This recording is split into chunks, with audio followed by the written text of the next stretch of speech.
சாட்டை சுழலட்டும். மாநில கொள்கை பரப்பு செயலாளர் அன்பு தம்பி சாட்டை துரைமுருகன்.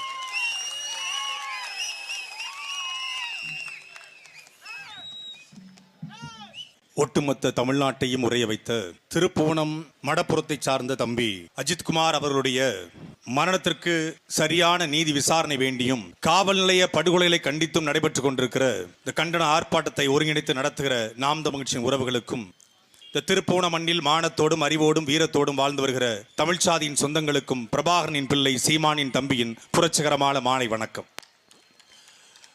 அஜித்குமார் அவர்களுடைய மரணத்திற்கு யார் காரணம், யாரை கைது செய்ய வேண்டும், யார் மீது நடவடிக்கை எடுக்க வேண்டும் என்று எல்லோரும் பேசினார்கள். இதுவரைக்கும் எத்தனையோ காவல் நிலைய மரணங்களை நாம் கேள்விப்பட்டிருக்கிறோம், செய்தியாக படித்திருக்கிறோம். கூடி நிற்கிற நமக்கு அஜித்குமாருடைய மரணம் எப்படி நிகழ்ந்தது என்று தெரியாது. நம்ம பார்க்கல, சிசிடிவி எதுவும் இல்லை, வீடியோ காட்சிகள் இல்லை, நம்ம பார்க்கல. தம்பி அஜித்குமார் எப்படி சித்திரவதை செய்யப்பட்டிருப்பார் என்பதை அவருடைய பிரேத பரிசோதனையுடைய முடிவுகள் வெளிவந்தது. அதை பார்த்த நீதிபதி, ஒரு நாடு, ஒரு மாநிலம் தன் குடிமகனை கொன்றுவிட்டது என்று சொன்னார். இந்த வார்த்தை எந்த நீதிபதியும் சர்வசாதாரணமா பதிவு செய்ய மாட்டாங்க. ஆனால் நீதிபதி எஸ்.எம். சுப்பிரமணியன் அவர்கள் அதை பதிவு செய்தார் ஓப்பன் கோர்ட்ல. எதனால் அவர் பதிவு செஞ்சார்னா, அஜித்குமாருடைய பிரேத பரிசோதனையில் உள்காயங்கள் 15, வெளிக்காயங்கள், வலதுகை முட்டுக்கு மேலே ஒரு காயம், வலதுகை மணிக்கட்டுக்கு கீழே ஒரு காயம், வலது பக்க நெற்றியில் சிராய்ப்பு காயம், வலது பக்க கன்னத்தில் சிராய்ப்பு காயம், இடது பக்க காதில் இரத்தம் உறைந்த நிலையில் இருந்தது, இடது புஜத்தில் சிராய்ப்பு காயம், இடது பக்க தோள்பட்டை முழுக்க மூட்டு வரை சுன்றி போயிருந்தது, கன்றி போயிருந்தது, இடது பக்க மூட்டில் சிராய்ப்பு காயங்கள் 4, இடது கை மணிக்கட்டுக்கு மேல் பகுதியில் 3 சிராய்ப்பு காயங்கள், இடது பக்க விரல்கள் அனைத்தும் உள்பக்கம் மடங்கியவாறு இருந்தது, இடது பக்க விழாவில் கன்றிய காயம், இடது கரண்டை காலில் சில சிராய்ப்பு காயங்கள், இடது கரண்டை காலில் சிராய்ப்பு காயம், இடது கை விரல்கள் அனைத்தும் உட்புறமாக மடங்கி போய் விரைப்பாக காணப்பட்டது, இடது பக்க முதுகில் விழா எலும்பில் உள்காயம், கன்றிய காயம், இடது பக்க இடுப்பில் சிராய்ப்பு காயம், வலது பக்க முதுகில் சிராய்ப்பு காயம், மோசன் போன நிலையில் இருந்தது, இடது கால் இடது மணிக்கட்டுக்கு மேல் தோல் பிரிந்த நிலையில் இருந்தது, இடது கால் பாதத்திற்கு மேலே சிராய்ப்பு காயம், வலது பக்க காதில் உள்பக்கமாக ரத்தம் உறைந்த நிலையில் இருந்தது. வெளியே வந்த போஸ்ட்மார்ட்டம் ரிப்போர்ட், வெளியே வராத போஸ்ட்மார்ட்டம் ரிப்போர்ட், உள்ள இருந்த போஸ்ட்மார்ட்டம் ரிப்போர்ட், அவன் ஆணுறுப்பில் அடிபட்டு ஆணுறுப்பில் மிளகாய்த்தூள் இருந்தது, அவனுடைய நுரையீரல் முழுக்க மிளகாய் தூளால் நிறைந்திருந்தது, அவனுடைய குடல் முழுக்க மிளகாய் தூளால் நிறைந்திருந்தது, அவன் முகம் முழுக்க மிளகாய் தூளால் நிறைந்து இருந்தது. நான் கேட்கிற, நீ மனுஷனா இல்ல சைக்கோ நாய்களடா? நீ மனுஷனா இல்ல சைக்கோ நாய்களடா? டேய், நல்ல ஆத்தாளுக்கும் அப்பனுக்கும் மறந்தவன் எஸ்பி சொன்னா என்ன, டிஎஸ்பி சொன்னா என்ன? நீ உள்ளூர்காரன் தானே. அஜித்குமார் என்ன உனக்கு விரோதியா? அஜித்குமார் உனக்கு விரோதியா? இந்த கண்ணன் என்கிற ஏட்டையாவுக்கோ, இல்ல அந்த ராஜாவுக்கோ, இல்ல சண்முக அந்த ராமச்சந்திரனுக்கோ, இல்ல பிரபுக்கோ, ஆனந்துக்கோ, அஜித்துக்கோ எந்த சம்பந்தமும் கிடையாது. அஜித் கஞ்சா வழக்கு, கொக்கைன் வழக்கு, இல்ல பாலியல் வழக்கு, இல்லை போக்சோ வழக்கு, இல்ல ஆத்து மணல கனிம வளத்தை கொள்ளையடிச்ச வழக்கு, ஒரு வழக்கு கூட 28 வயசு வரை வாங்காத ஒரு சின்ன பையன் இளைஞன. அப்படி என்னடா உங்களுக்கு வெறி? என்ன வெறி? என்ன வெறி? எவ்வளவு ஒரு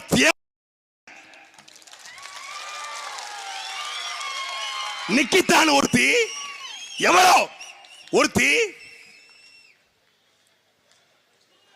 கோயிலுக்கு வர்றா, ஆத்தாளோட கோயிலுக்கு வர்றா, வந்தவ நடந்த சொல்ற சத்தியம்,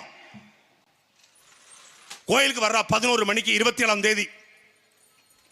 அவ ஆத்தாளுக்கு நடக்க முடியாதான், சிவகாமி கோவையில் இருக்கக்கூடிய தனியார் பாதுகாவலக்கூடிய தம்பி அஜித்குமார் கிட்ட அணுகிறா.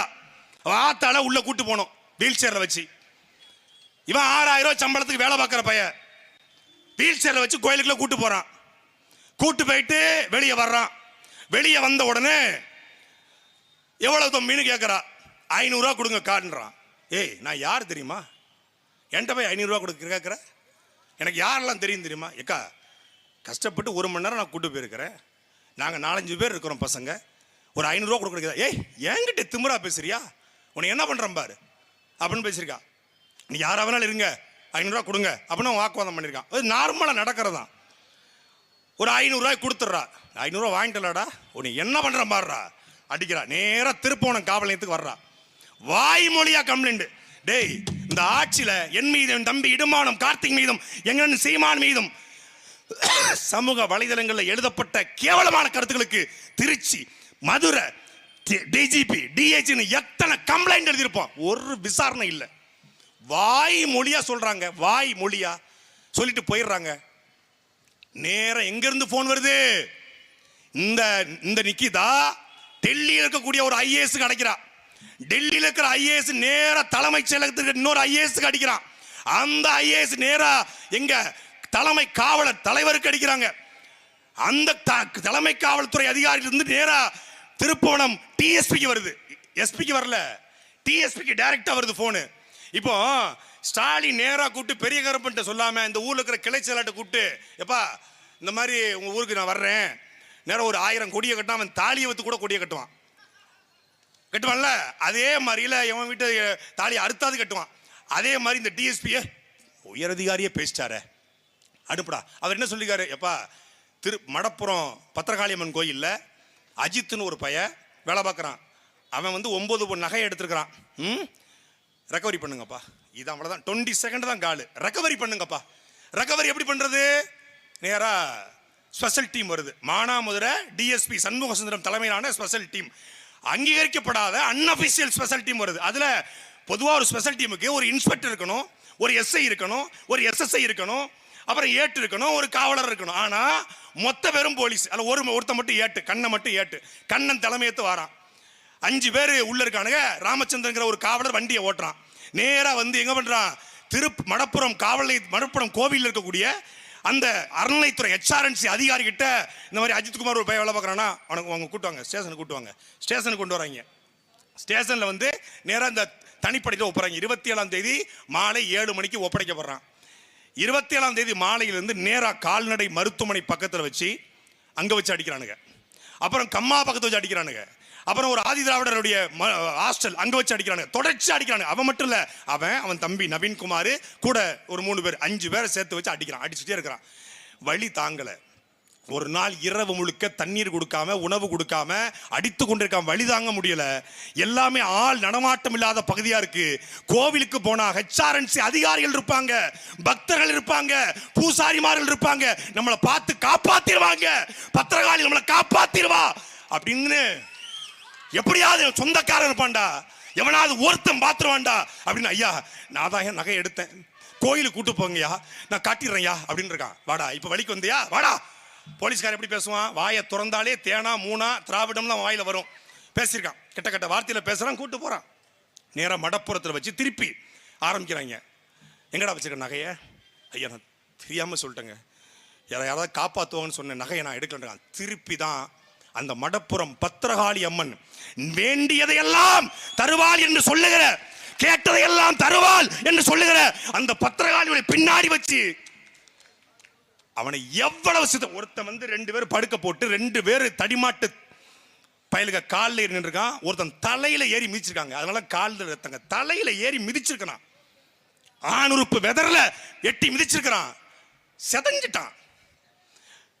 ஒரு மனிதனுக்கு எங்க அண்ணன் கூட யாரும் சொன்னாங்க, டேய் கூலிப்பட கொலை பண்ணா கூட ஒரே வெட்டில கொண்டுறான்டா. டே கூலிப்படை விட அயோக்கிய நாய்கள்ரா நீங்க. உங்களுக்கு எல்லாம் தூக்கில போடணும் உங்களெல்லாம். நாங்கள் மரண தண்டனைக்கு எதிரானவர்கள். ஆனால் இந்த நாய்கள் ஒருத்தன் ராமச்சந்திரன், கண்ணன், ராஜா, பிரபு, ஆனந்த், இந்த சங்கர, ராமசுப்ரம் ஒரு பயலை விடக்கூடாது. ஒரு பயலை நீங்க விட்டாலும் நாங்க வந்து செய்வோம்டா. கொலை வெறியில இருக்கும்ல, கொலை வெறியில உங்க மேல. யாரா நீங்க கருப்பு காக்கி சட்டையும் பேண்டும் போட்டு பெல்ட் போட்டா பெரிய புடுங்கியாடா அப்பாவிகளை. டேய் களவாண்டவன்லாம் அடிக்கணும், திருடனவன் அடிக்கணும், செந்தில் பாலாஜி தூக்கி போட்டு அடிக்கணும். செந்தில் பாலாஜிய அதனால செந்தில் பாலாஜி திருப்போணம் வரல போல இருக்கு. திருப்போணம் வந்து அவரையும் ஜட்டியோட உட்கார வச்சிருப்பாங்க. ஆத்து மண்ல கொள்ளையடிச்சவன், கனிம வளத்தை கொள்ளையடிச்சவன். நீ அஜித்குமாருக்கு எடுத்த நடவடிக்கைய அண்ணா யூனிவர்சிட்டிக்குள்ள 2ஆம் ஆண்டு பொறியியல் படித்துக் கொண்டிருந்த ஒரு தங்கை பாலியல் ரீதியாக துன்புறுத்திய திமுகவுடைய களவாணி பொறுக்கி புறம்போக்கு எச்ச நாய் ஞானசேகரன் அடிக்கலையே. காருக்குள்ள சொகுசா கால் மேல கால் போட்டுக்கிட்டு ஆட்டிக்கிட்டுல தெரிஞ்சான். இன்னைக்கு புழல் ஜெயில நல்லா சாப்பிட்டுக்கிட்டு கெளுறு மாதிரி தர்றானே, அவனை நீ செய்யலையே. ஜாபர் சாதிக்கிற ஒரு அயோக்கிய பையன் 2000 கோடிக்கு மெத்தப்பட்ட வேண்டிய கடத்தினான அவனை அடிக்கல. நீ தமிழ்நாடு முழுக்க போதை பொருள் விற்கிறான திமுக கட்சிக்காரன் கீழக்கரையில ராமநாதபுரத்துல அவனை நீ அடிக்கலையே. எத்தனை பேர்ல டே இந்த இதே சிவகங்கை மாவட்டத்தில் மேலூர் பக்கத்துல ஒரு கல்குவாரியில 5 பேரை 9 மாசமா லைசன்ஸ் இல்லாம ஒரு கல்குவாரியை நடத்தி 5 பேரை ஒருத்தன் கொண்டிருக்கான் கல்குவாரி முதலாளி. அவனை நீ சட்டியோட உட்கார வச்சடா. எவனாவது ஒரு ஆம்பளை சொல்றா? நீ ஒருத்தன் சொல்றா. இதே சிங்கம்புணரியில நேற்று செசல்ஸ் பப்ளிக் ஸ்கூல் அப்படிங்கிற ஒரு ஸ்கூல்ல அஸ்வந்த் அப்படிங்கிற ஒரு 7 வயது ஒரு பையன் பள்ளிக்கூடத்துக்கு போன நிலையில காலையில பள்ளிக்கூடத்தை அப்பா அம்மா கொண்டு விடுறாங்க, மாலையில பிணமா வெளியே வர்றான். காதுல இருந்து உடம்பு முழுக்க ரத்தம் இருந்திருக்கிறது. அவன் என்ன நடந்துச்சு அப்படின்னு தெரியல. அந்த பள்ளி நிர்வாகம் மூடி மறைக்கிறது. அதற்கும் பஞ்சாயத்து பண்ண போனவர் பெரிய கருப்ப. நீ அமைச்சரா புரோக்கராடா? நீ அமைச்சரா புரோக்கரா? எனக்கு டிஎஸ்பி, எஸ்பி, ஏடிஜிபி, டிஜிபி இதை தவிர இதெல்லாம் தாண்டி பஞ்சாயத்து பண்ண போனாங்க. டேய் பஞ்சாயத்து நாடார் உறவின் முறை கல்யாண மண்டபத்தில் வச்சு எவன் பஞ்சாயத்து பண்ணா அவன் தான் அயோக்கிய நாய். அவன் தான் அயோக்கிய நாய். 50 லட்சம் ரூபாய் வீட்டு மன பட்டா வேலை அன்அபிஷியலா 50 லட்சம், அபிஷியலா 5 லட்சம். ஏன் கள்ளச்சாரையும் குடிச்சு செத்தா 10 லட்சம், போலீஸ் அடிச்சு செத்தா 5 லட்சம். எப்படி அரசு பத்தில 5 லட்சம் அன்அபிஷியலா 50 லட்சம் தர்றோம். முதல் தவணை அது அட்வான்ஸ் புக்கிங்ல 10 லட்சம் கொடுத்துறது. அந்த தாயை, அந்த மாலதிங்கிற அந்த தாயை, அஜித்குமாரோட அம்மாவை மன நோயாளியா மாத்திட்டாங்க. அப்படியே ஃப்ரீஸ் பண்ணி அது என்ன பண்றது இல்லை. மொத்த கரைவேட்டி வீட்டில் என்ன எப்படி பார்த்தாலே ஊரை நம்ம தெரியல, பார்த்தாலே நடந்து போக மாட்டோம். ஐயோ பேய் மாதிரி வர்றாங்களேன்னு மொத்த கரைவேட்டி வீட்டில் நினைச்சுன்னா அது பயந்துருச்சு. என்ன சொல்லிருக்கானுங்க? ஒத்த பிள்ளை தான் வச்சிருக்க. நவீன்குமார் மேலையும் கஞ்சா வழக்கு போட்டா என்ன பண்ணுவ? ஓ மேல கஞ்சா வழக்கு போட்டா என்ன பண்ணுவ? அவன் செத்துட்டாமா. அவன் எப்படி பிரெயின் வாஷ் பண்ணுவாங்கல்ல. அம்மா போனது போயிட்டாங்க. இனிமேல் நீங்க என்ன பண்ண போறீங்க? அந்த 5 காவலரையும் பழி வாங்கி என்ன பண்ண போறீங்க? பூரா திருப்போணத்துக்காரங்க. நாளைக்கு வெளியே நடமாட வேண்டாமா? நாளைக்கு வெளியே போக வேண்டாமா? அப்படி மிரட்டுறான், தட்டன் பண்றான். இதுக்கு யார் வாரா? எங்க அண்ணன் ஜெய்சீலம் கூட யாரும் சொன்னாங்க நம்ம பேர்லாம் யூஸ் பண்ணக்கூடாது. யார் வர்றா? புரோக்கர் யாரா? பேரூராட்சி தலைவர். டேய் நீ எல்லாம் மருதுபாண்டி வாரிசாடா? நீ மருதுபாண்டி வாரிசாடா? மானமும் அறிவும் வீரமும் கொண்டு வெள்ளக்காரனை ஓட ஓட விரட்டிய எங்கள் பாட்டன் மருதுபாண்டி பரம்பரையில நீ பிறந்தவனாடா? அயோக்கிய பயலே. புரோக்கர் வேலை பார்க்கிற? புரோக்கர் வேலை சேங்க மாறம் மயிறு மாறேன்.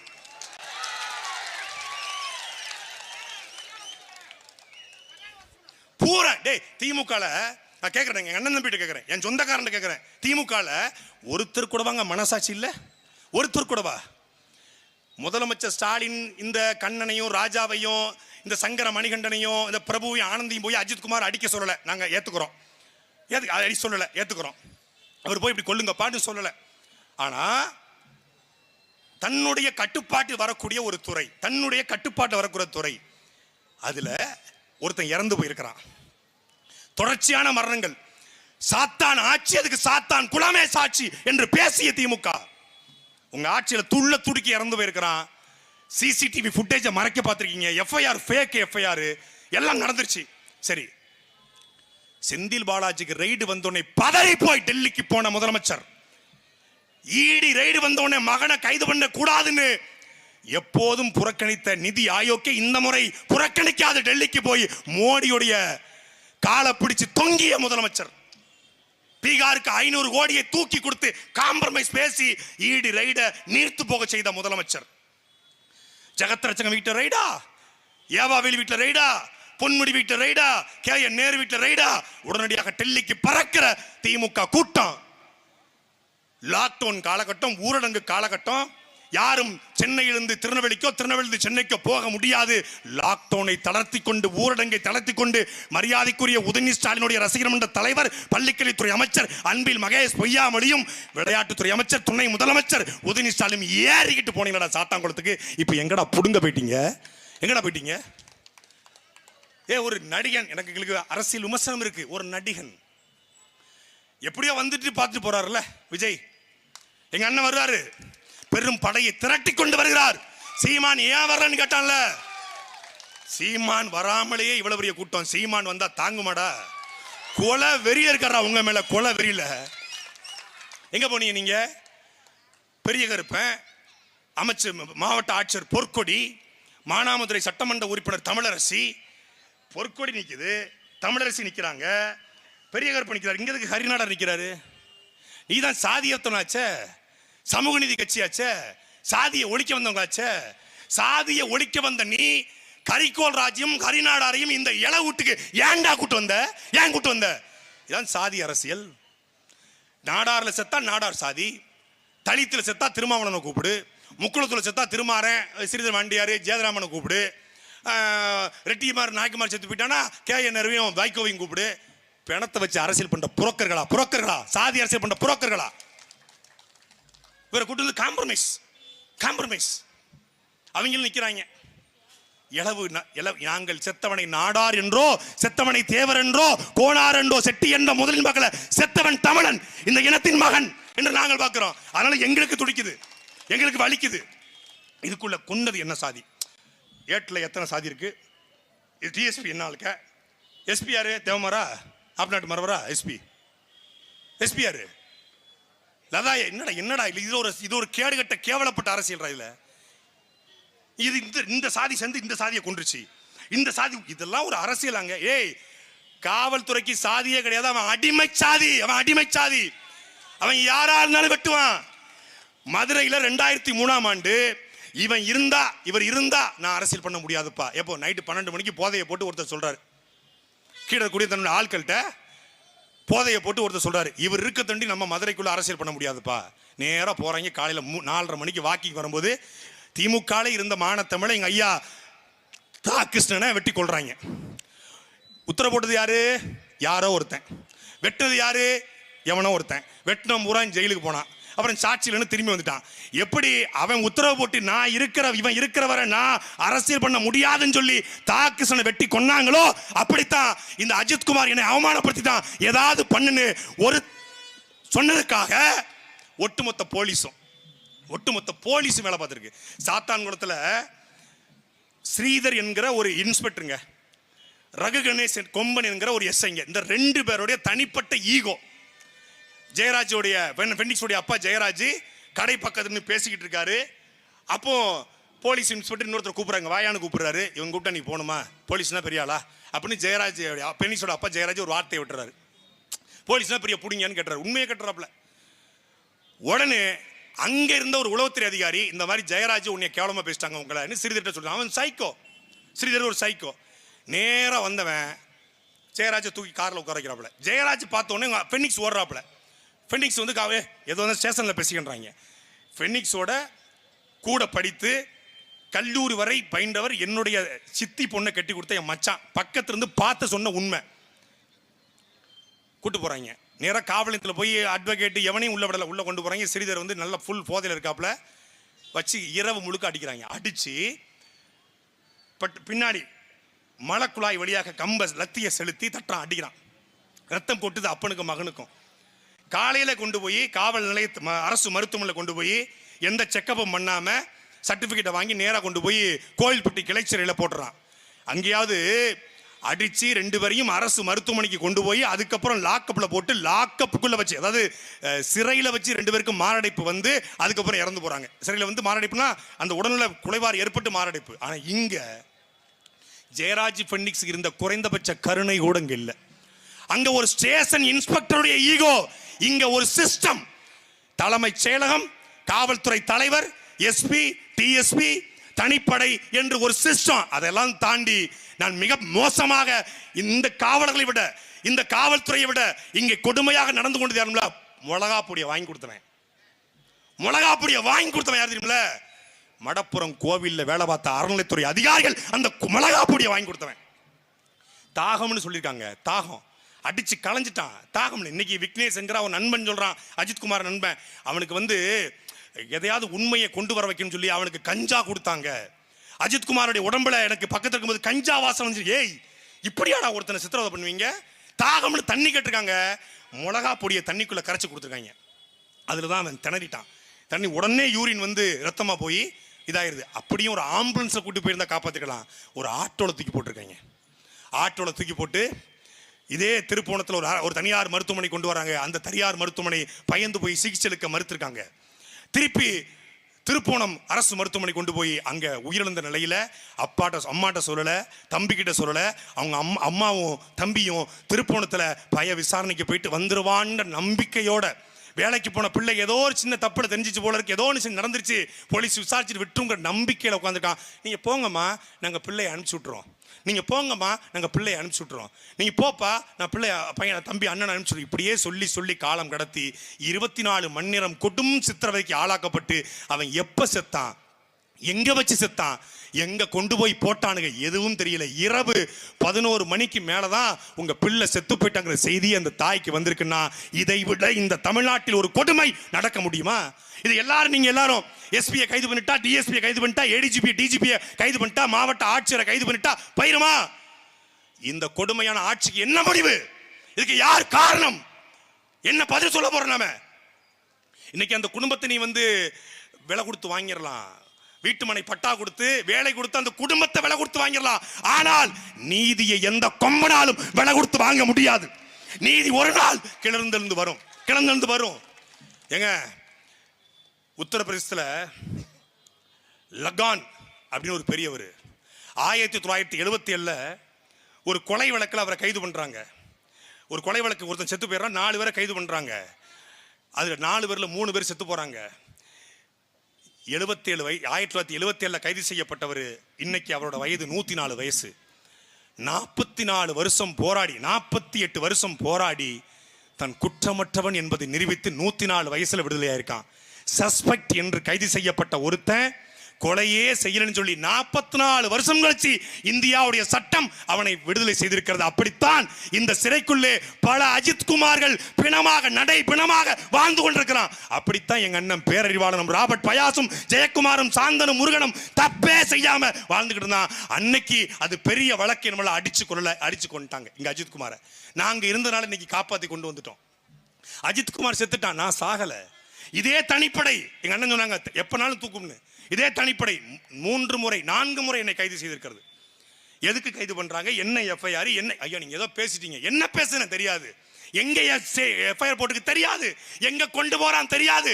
வீட்டுக்கு மனைவிக்கு வழக்கறிஞருக்கு ஒரு கட்சியில பிரபலமான ஒரு யூடியூப் நடத்தக்கூடிய ஒரு மாநில கொள்கை பரப்பு செயலாளர் எனக்கே அவன் எதுக்கு கைது பண்றான்னு தெரியாதுனா அஜித்குமார் நிலைமை, சாமானிய நிலைமை, ஒரு ஆட்டோ ஓட்டுநர் நிலைமை, ஒரு வண்டி ஓட்டுநர் நிலைமை, ஒரு மெடிக்கல் வச்சுக்க நிலைமை, என்ன நிலைமை? பிரபலமான மூஞ்சி சீமானம் போராடுவாரு, நாடு முழுக்க பிரச்சனை, என்னை கொல்லல அடிக்கல, அவ்வளவுதான். போட்டான், பொய் வழக்கா போட்டான். 14 வழக்கு, குண்டர் சட்டம் எதுக்கு போட்டான்னே தெரியல, இன்னைக்கு வரைக்கும் தெரியல. மிரட்டுவது, உருட்டுவது, காவல்துறையை எப்படி தாகிருஷ்ணன் கொலை வழக்கில் ஒரு கூலிப்படை இருந்ததோ அதே மாதிரி இங்க ஒரு கூலிப்படை, அது அரசிடம் கூலி வாங்கக்கூடிய படை, அதுதான் காவல் படை. இங்க நல்லவர்களே இல்லையா, நேர்மையானவர்களே இல்லையா? இருக்காங்க, இங்கேயும் இருக்காங்க. இதே சென்னை வெள்ளத்துல துறைப்பாக்கத்தை சார்ந்த ஒரு குடும்பம் தண்ணியில தத்தளிச்சுக்கிட்டு இருக்கு. அவங்க அப்பா அம்மா கூட அந்த குழந்தைய காப்பாற்ற முடியாம வேற வழி இல்லாம குழந்தை போகுதுன்னு சொல்லி வெள்ளத்துல இருக்கிற ஏதாவது உன்னை உடமையில கண்டு வரும்போது ஓடோடி போய் இரவுல இருட்டுக்குள்ள ஒரு காவலர் ஓடி உள்ள போய், கரண்ட் கிடையாது வீட்டுக்குள்ள, கும்மிருட்டு இருக்கு, ஓடி போய் உள்ள போய் அந்த 6 மாத குழந்தைய தோல்ல தூக்கி போட்டுக்கிட்டு வெளியே வந்து அந்த குழந்தையின் முகத்தை பார்த்து சிரித்தான் பாருங்க. தயாளன் என்கிற ஒரு தலைமை காவலர், அவங்கிட்ட 4 மடங்கு வாங்கி குடிங்கடா. அப்படியும் இருக்காங்க. வீட்டுல இருந்து தண்ணி கொண்டு வந்து ஸ்டேஷன் தண்ணியை குடிக்க கூடாது என்று வாழக்கூடிய எத்தனையோ தலைமை காவலர்கள், ஏட்டுகள், போலீஸ்கள் இருக்காங்க. இன்னமும் லஞ்சம் தவிர்த்து நெஞ்சம் நிமிர்த்து என்று வாழக்கூடிய எஸ்ஐக்களும் இன்ஸ்பெக்டர்களும் இருக்காங்க. மொத்தமான செத்து போல இந்த வழக்குல இந்த 5 பேர் கைது செய்யப்பட்டதற்கும் இந்த வழக்குல டிஎஸ்பி இன்னைக்கு சஸ்பெண்ட் செய்யப்பட்டதற்கும் இந்த வழக்குல நிகிதாவுடைய பெயர் வெளிவதற்கும் எந்த இன்வெஸ்டிகேஷன் ஜேர்னலிசமும் செய்யல. காவல்துறை இருக்கக்கூடிய சில பேர் தான் தகவலே கடத்துறாங்க. சத்தியமா என்ன, காவல்துறையும் இருக்கு, கொஞ்சோண்டு ஒட்டிக்கிட்டு இருக்கு. அதை மொத்தமா மாத்தம் தான் உங்க பிள்ளை. நாங்கள் காவல்துறைக்கு எதிரிகள் அல்ல, ஒட்டுமொத்தமான எங்க அண்ணன் தம்பி தான். ஆனா அதிகார வர்க்கத்துடைய அடிமையாக மாறி போனதோட விளைவு என்ன? அப்படி அடிக்கணும்னு என்ன அவசியம் இருக்கு? காவல்துறையுடைய மனைவிமார்கள்லாம் உயரதிகாரிகள் சொன்னாங்க செஞ்சோம். உயரதிகாரி சொல்லுவான், நேராக கொண்டு போய் திருப்போணம் ஸ்டேஷனில் ஒரு எஃப்ஐஆரை போட்டு, ஒரு திருட்டு கேஸே போட்டு ஒரு எஃப்ஐஆரை போட்டு அவனை தூக்கி மதுரை ஜெயிலில் ரிமாண்ட் பண்ணியிருந்தா, அவன் தப்பு செஞ்சிருந்தா சார்ஜ் ஷீட் போட்டு கண்டுபிடிக்க போறீங்க, ரெக்கவரி வாங்க போறீங்க, அதுக்கப்புறம் கஸ்டடி எடுத்து விசாரிச்சிருக்கலாம். 3 நாள் ஜெயிலுக்கு போனா அவன் திருடுன்னு தெரிஞ்சிட போகுது. இவ்வளவு சித்திரவதை இதுக்கு? உங்க பொண்டாட்டி நகையா, உங்க சித்தி நகையா, உங்க பெரியாத்த நகையா? என்ன நகையே இல்ல, நகையே இல்லாம நகை இருப்பதாக சொல்லி ஒரு பொய் வழக்க போட்டு, ஒரு பொய் வழக்கில் ஒருத்தனை கண்ணுக்கு முன்னாடி சர்வதேச உலகம் பார்த்து கொண்டிருக்கிறது, உள்ளங்கையில உலகம் வளர்ந்திருக்கிறது, எல்லாம் தொழில்நுட்பம் வளர்ந்திருந்த இந்த காலகட்டத்தில் பண்றாங்கன்னா இதுக்கு முன்னாடி என்னென்ன பண்ணிருப்பாங்க? ஏங்க மடப்புறம் அந்த பையன் இறந்துறான்ல, இறந்த பிறகு பிரச்சனை ஆயிருது, எல்லாம் முடிஞ்சிருது. மடப்புறம் அந்த கோவிலுக்கு இன்ஸ்பெக்டர் வராரு, இன்ஸ்பெக்டர் ராமச்சந்திரன் வராரு, சப் இன்ஸ்பெக்டர் ராமச்சந்திரன் வராரு. கோவிலுடைய என்ட்ரன்ஸ் சிசிடிவி, கோவிலுடைய சுற்றுச்சூழல் சிசிடிவி, மொத்தமா அந்த ஊர்ல என்னென்ன சிசிடிவி எல்லாத்தையும் எடுத்து கொண்டு போயிறாரு. சீப்பை ஒளிச்சு வச்சா கல்யாணத்தை நிப்பாட்டலங்கிற மாதிரி சிசிடிவி டெக்னாலஜி என்னன்னே தெரியாம சிசிடிவி ஹார்ட் டிஸ்க் எடுத்தா சிசிடிவியை மறைச்சிடலாம்னு நினைச்சிருக்காங்க. சிசிடிவி டெக்னாலஜி படி ஒரு போன்லயோ ஒரு மெயில் ஐடியிலையோ அந்த சிசிடிவி அக்சஸ் செய்யப்பட்டிருக்கும். அந்த மெயில் ஐடி, அந்த போன் நம்பர் இருந்தா அளிக்கப்பட்ட ஆதாரம் எவ்வளவு பெரிய ஆதாரமா இருந்தாலும் எடுத்துடலாம். சிபிஐ எடுக்க போகுது. மதுரை மாவட்ட நீதிபதி ஜான் சுரேஷ்லால் எடுக்க போறாரு. ஒட்டுமொத்தமான இந்த அமைப்புகளும் யார் யாரெல்லாம் சேர்ந்து இந்த பொய்யை, ஒரு பொய்யை மறைக்க இவ்வளவு பொய்களை சொன்னார்களோ அத்தனை பேரும் கூண்டுல ஏற போறோம். ஏத்தாம உங்கள் பிள்ளைகள் நாங்கள் ஓய போறதில்லை.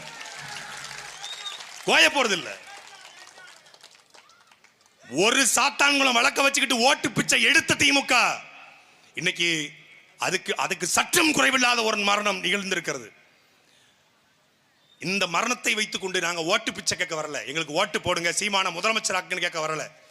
எங்களுக்கு ஓட்டு போட்டா போடு, போடலாம் போ. ஆனா மானாமதுரை தொகுதியில மானமுள்ள ஒருத்தன் கூட திமுக ஓட்டு போட மாட்டான். மானமுள்ள, மனித நேயம் உள்ள, கொஞ்சம் கருணை உள்ள, கொஞ்சம் இரக்கம் உள்ள, அடிப்படை அறம் இருக்கக்கூடிய ஒருத்தன் கூட இந்த கேடுகட்ட கேவலப்பட்ட திமுக ஓட்டு போட மாட்டான். நான் திமுக குடும்பத்தில் எவனும் சாகணும்னு நினைக்கக்கூடிய அளவுக்கு நான் கொடூரமானவன் கிடையாது. எல்லாரும் 150 வயசு வாழணும், 150 வயசு வாழணும். வாழ்ந்து ஒரு ஆட்சி எப்படி நடத்தணும், காவல்துறை எப்படி இருக்கணும், உளவுத்துறை எப்படி இருக்கணும், ஒரு நாட்டினுடைய குடிமக்கள் எப்படி நல்லா வாழ்வாங்க என்பதை சீமான் ஆட்சியை பார்த்து வெந்து நொந்து நொந்து நொந்து நீ சாகணும்டா. அதான்டா சாபம். என் தாய் பத்திரகாளி, நான் பெரிய கடவுள் நம்பிக்கை இல்லை உண்மை கிடையாது. ஆனா என் தாய் பத்திரகாளிக்கு ஒரு சக்தி இருக்கும்னா உங்க எல்லாத்தையும் கருவறுப்பாடா. அவன் துடிச்சிருப்பான்ல, அவன் சீமான் கடைசி நேரத்தில் ஸ்டாலின் காப்பாத்துவாரு, உதயநிதி ஸ்டாலின் காப்பாத்துவாரு, கடைசி நேரத்தில் டிஎஸ்பி காப்பாத்துவாரு. இது படம். சிங்கம் சூர்யா வந்துருவாரு, சாமி விக்ரம் வந்துருவாரு, கம்பீரம் சரத்குமார் வந்துருவாரு, கிளைமாக்ஸ்ல வால்டர் வெற்றிவேல் சத்யராஜ் வந்துருவாருன்னு சினிமா கிடையாது. அவன் நினைச்சிருக்க வாய்ப்பு இல்லை. ஆனா பத்திரகாளி நினைச்சிருப்பான். பத்திரகாளி தினமும் கும்பிடுறவன், பத்திரகாளிக்கு 100 பக்தர்களை கொண்டு சொல்றவன், அந்த பத்திரகாளி அவன் நினைச்சிருப்பான். அந்த பத்திரகாளி உங்க எல்லாரையும் அறுப்பாடா. நீதிமன்றமே நாளைக்கு பிழையா நின்றாலும் கொஞ்சோண்டு என் முன்னோர் பத்திரகாளினா யாரு? இந்த மண்ணில் ரத்தமும் சதையுமாக உயிர் நீத்த எங்களுடைய பாட்டி, எங்க பாட்டி, அவளுடைய அறமும் வீரமும் அறுக்கும்டா. அத்தனை பேரையும் அறுக்கும். சாத்தான்குளத்தில் கைது செய்யப்பட்ட பாலகிருஷ்ணனும் ரகு கணேசும், அந்த கொம்பன் ஜெகனும், அந்த ஸ்ரீதரும், வெடிமுத்துவும், முருகனும் என்ன ஆயிருக்கான்? 5 வருஷமாச்சு. கொரோனால பால்ராஜின்னு ஏட்டி செத்து போனா 5 வருஷம் ஆச்சு. ஜாமீன் கூட இல்லை. மதுரை ஜெயில கக்கூஸ் கழுவிட்டு இருக்கான். இவன் போறான். என்னன்னா எனக்கு இருக்க பெரிய சந்தேகம் என்னன்னா, ஏற்கனவே சாத்தான்குளத்துடைய அந்த தடிமாட்டு நாய்களையும் அங்கதான் போட்டிருக்கு, இந்த திருப்போணத்தை சார்ந்த இவங்களையும் அங்கதான் போட்டிருக்கு. இவங்களால அவங்க உயிருக்கோ ஆபத்து வர வாய்ப்பு இருக்கு. இன்னொன்னு, இந்த திருப்போணத்தினுடைய இந்த கண்ணை, இந்த ராமச்சந்திரன், சண்முகனார் ராமச்சந்திரன், அப்புறம் வந்து இந்த ராஜா, ஆனந்த், பிரபு, இவர்களால ஏற்கனவே கைது செய்யப்பட்டவங்க, இவர்களால பொய் வழக்கு போடப்பட்டவங்க இதே மதுரை ஜெயில இருக்காங்க. அதனால அவர்களால இவர்கள் உயிருக்கு ஆபத்து இருக்கிறது என்பதனால இந்த 5 பேரையும் கருணையின் அடிப்படையில் கடலூர், சேலம் சிறைக்கு மாற்றுமாறு மரியாதைக்குரிய நீதிபதிகளிடத்தையும் மரியாதைக்குரிய தமிழ்நாடு காவல்துறை தலைவரிடத்தையும் நான் கோரிக்கை வைக்கிறேன். இல்லைன்னா சத்தியமாக இவர்கள் உயிருக்கு ஆபத்து. ஏன்னா இவன் உயிரோடு இருந்தால் மட்டும்தான் தண்டனை கொடுக்க முடியும். தண்டனை கொடுக்க முடியாது, செத்துறக்கூடாது என்பதற்காக அந்த மனசாட்சியின் அடிப்படையில், அந்த கருணையின் அடிப்படையில் இந்த ராஜா, இந்த கண்ணன், இந்த பிரபு, ஆனந்த், சண்முக, மணிகண்டனை உடனடியாக கடலூர் வேலு சிலைக்கு தனித்தனியாக மாற்றணும். 5 வரையும் ஒன்னா வைக்கக்கூடாது. தனித்தனியாக பிரித்தால் மட்டும்தான் இந்த நாட்டிலே நீதியை காப்பாற்ற முடியும். இல்லைன்னா அயோக்கிய பிள்ளைக தினமும் வீட்டில் சாப்பாடு வாங்கி மதுரை ஜெயில நல்லா இருப்பானுங்க, கஷ்டமே பட மாட்டானுங்க. அண்ணன் தீரன் திருமுருகன் அந்த வேலையை பார்ப்பாருன்னு நம்புறேன். ஒரு பெட்டிஷனை போடுங்கண்ணே. ஒரு கொடும் ஆட்சியிடம் மாட்டிக்கிட்டோம். தமிழ்நாடு முதலமைச்சர், இறுதியாக தமிழ்நாடு முதலமைச்சர் மரியாதைக்குரிய ஐயா முத்துவேல் கருணாநிதி ஸ்டாலின் அவர்கள், அவர் மீது எங்களுக்கு பெரிய மரியாதை உண்டு. நாங்கள் மனப்பொருளுக்கு ஆள்பட்டவர்களை, மன நோயாளிகளை நாங்கள் பெரிதாக மதிக்கக்கூடியவங்க. ஏன்னா ஒரு நல்லாட்சி கொடுத்துருக்கோம் நம்பிக்கிட்டு இருக்காருல்ல, அருமையான ஆட்சி கொடுத்துட்டு நம்பிக்கிட்டு இருக்காப்புல. நேராக ஃபோன் பண்ணுறாங்க, சாரிம்மா ஏதோ நடந்துருச்சு, நீங்கள் எதுவாக இருந்தாலும் அமைச்சர்கிட்ட சொல்லுங்க, உங்களுக்கு என்ன தேவைன்னு சொல்லுங்க. அவன் தம்பி அது நவீன்குமார் பேசுகிறாரு. அப்பா கஷ்டப்பட்டு வளர்த்த பையங்கய்யா, கஷ்டப்பட்டு வளர்த்த பையன், சரி புரியுது, வேதனைப்படாதீங்க அப்படிங்கிறாரு. இந்த அலைபேசியை அவர் எங்கேருந்து பேசினாருன்னு நமக்கு தெரியாது, வீடியோ ஆதாரம் இல்லை. பக்கத்தில் முருகானந்தம், இந்த பக்கம் உதயச்சந்திரன், அதிகாரிகள்லாம் புடைசூழ ஒரு ஸ்கிரிப்ட் எழுதி கொடுத்துட்றாங்க. ஐயா நீங்கள் முதல்ல இப்போ கால் பண்ணுறீங்க, எங்கே பண்ணுறேன், இந்த மாதிரி திருப்போணத்தில் மடப்புறத்தில் ஒரு பையன் இறந்துருக்கிறான். சரி இறந்துட்டானா, சரி என்ன செய்யணும், சாரி அம்மா சொல்லுங்கய்யா, சாரி அம்மா. சரி அடுத்தல நடந்துருச்சு சொல்லுங்க, நடந்துருச்சு அமைச்சர்கிட்ட சொல்லுங்க, எதுவாக இருந்தாலும் பண்ணிக்கலாம், அமைச்சர்கிட்ட சொல்லுங்க, எதுவாக இருந்தாலும் பண்ணிக்கலாம். அடுத்தல அது அந்த பையன்கிட்ட கொடுப்பாங்கய்யா, அந்த பையன்கிட்ட கவலைப்படாதீங்க, கஷ்டப்படாதீங்க, அவ்வளோதான்யா. இப்போ இந்த அழைப்பு வருது. இந்த அழைப்புக்கு இடையில அந்த அம்மா மாலதி அம்மா, ஐயா நல்லா இருக்கீங்களா அப்படின்னு கேட்கறேன்னு வச்சுக்கோங்க. அம்மா நடந்துருச்சுமா, ஐயா நல்லா இருக்கீங்களா, ஐயா நீங்க எப்படியா இருக்கீங்க, அமைச்சர்கிட்ட சொல்லுங்கம்மா, அவர் எதுவாக இருந்தாலும் செய்வார், என்ன கேட்டாலும் இதான் ரிப்ளை வரும். கோயில்பட்டியில் ஒரு நிகழ்ச்சிக்கு போறாருங்க, முதலமைச்சர் எந்த நிலைமையில் இருக்கான்னு தமிழ்நாட்டு மக்கள் தெரிஞ்சுக்கோங்க, ஓட்டு போட்ட மக்கள் தெரிஞ்சுக்கோங்க. நான் கிண்டல் பண்ண கேலி பண்ண வரல, உண்மையை சொல்ல வந்திருக்கிறேன். முதலமைச்சர் கோயில்பட்டிக்கு போறாரு, ஒரு நிகழ்ச்சி. அந்த நிகழ்ச்சியில் அவருக்கு காலை உணவாக கூழ் கொடுப்பதாக திட்டம். கோயில்பட்டி இருக்கக்கூடிய பனையேறக்கூடிய ஒரு பனையேறியில் வைத்து கூழ் கொடுப்பதாக திட்டம். அவர் என்ன பண்றாரு, காலையில் 10 ஆகிட்டு வந்துடுறாரு. கூழ்னா நம்ம கருப்பட்டி போட்டு பண்ணோம்ல கூழ், அந்த கூழ் கொடுக்க திட்டம். அதை பண ஓலையில் கொடுத்து வச்சா ஒரு ட்ரெண்டா இருக்கும் அப்படிங்கிறதுக்காக ஒரு இயற்கையோடு இருப்பாருன்னு சொல்லி பண ஓலையில் கூழை ஊற்றி கொடுக்குன்னு சொல்றாங்க. அவர் என்ன பண்றாரு, 10 ஊற்றி கொடுத்துறாரு. இவர்கிட்ட சொன்னது, ஐயா உங்களுக்கு கூழ் ஊற்றி கொடுப்பாங்க, அதில் சக்கரை போட்டிருக்கான்னு நீங்கள் கேட்கணும், இதான் ஸ்கிரிப்டியா, எப்படி பண்ணுற மட்டும் பாரு. போறாப்புல என்கிட்ட வா, நான் அப்பவே நடிச்சவ, நாடகத்தில் நடிச்சவ, எங்கள் அப்பாலாம் பெரிய நடிகர்ட்டு போறாப்புல. காமெடிக்காகல உண்மை. ஊற்றி கொடுத்துட்றாங்க, 10 ஊற்றி கொடுக்குறாங்க. ஆனால் இவர்கிட்ட என்னென்ன சிஸ்டம் உள்ள போயிடுச்சு, ஏஐ டெக்னாலஜி மாதிரி தட்டியாச்சு, என்ன தட்டாலும் வெளியே வரும்.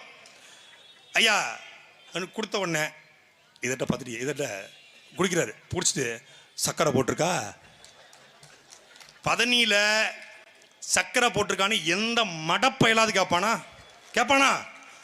ஒருத்தர் கேட்டாரு, நம்ம கிண்டல் பண்ணோம், 17 எப்படியா சக்கரை, அவர் ஸ்கிரிப்ட், அது ஸ்கிரிப்ட் கூழுக்கு 10 மாறிச்சு, 10 மாத்திரம் அவன் தப்பா, எங்க ஐயாவோட தப்பா? ஐயா சரியா தான் பேசியிருக்காரு. அதே மாதிரி தான் எல்லா இடத்துக்கும் அவருடைய செயல்பாடை புறம் கவனிங்க, அவர் எப்படி இருக்கான்னு தெரிஞ்சுக்கலாம். அதை வச்சுக்கிட்டு தான் அதிகாரிகள் ஆட்டம் போடுறான். இது ஆட்சி முதலமைச்சர் ஆள்ற ஆட்சி அல்ல, அதிகாரிகளின் ஆட்சி. தடியெடுத்தவன் எல்லாம் தண்டல்காரன் என்பது போல அதிகாரிகள் கோட்டம். அதனால தான் எதுவுமே தெரியல. சைலேந்திர பாபுவையும் இறையன்பையும் கொண்டு வந்து நல்லாட்சி கொடுத்துடலாம்னு நம்புனாங்க. ரெண்டு பேரும் அந்த துறையில ஓரளவுக்கு நல்லவங்க. இறையன்பு ரொம்ப நல்லவர், சைலேந்திர பாபு ஓரளவுக்கு நல்லவர். ஏழை எளியிட்ட காசு வாங்க மாட்டாரு, ஓரளவுக்கு டிரான்ஸ்பர் இதெல்லாம் காசு வாங்க மாட்டார், நல்லவர் மனுஷன். இறையன்பின் சைலேந்திர பாபு வச்சு ஒரு 6 மாசம் ஓட்டினாங்க, 2 பேரும் ரிட்டர்ட் ஆனாங்க, சோழி முடிஞ்சு. அந்த 6 மாசம் பாருங்க திமுக ஆச்சு. நான் கூட யோசிச்சேன் நல்லது பண்ணிடுவாங்களோ, நாம தான் ரொம்ப உணர்ச்சி வசப்பட்டு திமுக திட்டமோன்னு நினைச்சேன். அப்புறம் தான் தெரிஞ்சது இந்த அதிகாரில் வச்சு ஓட்டிருக்காங்க. அப்படியே பாவலா காட்டி இன்னைக்கு கேவலப்பட்டு ஒரு சாவுல பட்டாவும் சாவுல பணமும் சாவுல வேலை வாய்ப்பும் கொடுத்துடுறோம், முதலமைச்சர் சாரி கேட்டாரு அப்படின்னு ஒரு கூட்டம்.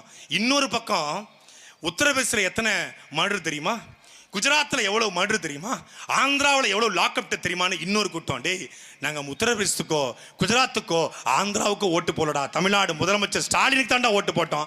ஸ்டாலின் தான் வராரு, விடியல் தர போறாரு, அதுதான் மக்களோட முடிவுன்னு சொன்னீங்களே, அஜித்குமாருடைய முடிவு தான் இந்த முடிவா? இதுதான் உங்கள் முடிவா? நண்பிற்குரிய மக்களே, திருப்புவனத்தில் வாழ்கிற மான தமிழர்களே, சிந்தியுங்கள். உங்க வீட்டுல ஒரு பிள்ளைக்கு இப்படி நிகழ்ந்தால் நீங்க எப்படி ரியாக்ட் பண்ணுவீங்க, என்ன யோசிப்பீங்க, அதை யோசிங்க. நீங்க எங்கள் பக்கம் நிக்க வேண்டாம், அறத்தின் பக்கம் நில்லுங்கள், நியாயத்தின் பக்கம் நில்லுங்கள், நேர்மையின் பக்கம் நில்லுங்கள், நீதியின் பக்கம் நில்லுங்கள். நான் பேசியது என்பது என் கோபம் அல்ல. அஜித்குமார் உயிரோடு இருந்திருந்தா இந்த ஆதங்கத்தை தான் உங்ககிட்ட கொட்டிருப்பான். அவனுக்கு இருக்கிற கோபம் தான் என் கோபம். திருப்புவனத்தில் பேச முடியாத, எனக்கு பேச வாய்ப்பு கிடைச்சு நான் பேசுறேன். உங்க யாருக்கும் கோபம் இல்லை? இல்ல, உங்க யாருக்கும் கோபம் இல்லை சொல்லுங்க. ஒவ்வொருத்தனையும் மைக்க கொடுத்தா பேசுவான், ஒவ்வொருத்தனையும் பேசுவான். நாங்கள் கண்துடைப்புக்காக ஆர்ப்பாட்டம் பண்ணி கண்துடைப்புக்காக ஓட்ட பறிக்க வந்த கூட்டம் கிடையாது. எப்போதும் நீதியின் பக்கம் நிற்போம். தாழ கிடப்பாரை தற்காப்பதே தர்மம் என்ற அடிப்படையிலே கீழே கிடப்பவனை காப்பாற்றுவதே எங்கள் அறம். தம்பி அஜித்குமாருடைய இந்த மரணத்திற்கு நீதி விசாரணை வைத்து இவர்கள் ஒட்டுமொத்தமான இந்த அமைப்புகளையும் கைது செய்யும் வரை உங்கள் பிள்ளைகள் நாங்கள் ஓய மாட்டோம். நன்றி, வணக்கம். தம்பி அஜித்குமாரை இழந்து வாடுகிற அந்த குடும்பத்திற்கு என் அண்ணன் சீமானின் சார்பாக என்னுடைய கண்ணீர் வணக்கம்.